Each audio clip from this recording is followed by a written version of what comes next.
Ano ba to? Palpak naman to na ano ko. Akala ko Lucena na, Tayabas pala to na babaan ko. Palpak na vlogger. Oh, Tayabas ya. Tayabas Quezon. Akala ko Lucena na bumaba ako kasi maraming mga bandera.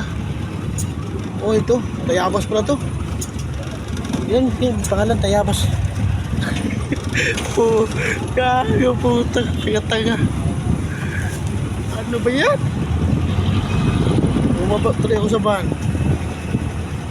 Pero may mga banderas kasi. Festival pala dito. Bukas na yata nga nito, final. Sus, matulog kasi ako sa van. Ayan. Tanga ko naman. Kamalas talaga. Talo ang Buenas. Yun nga, Mayuhan Festival.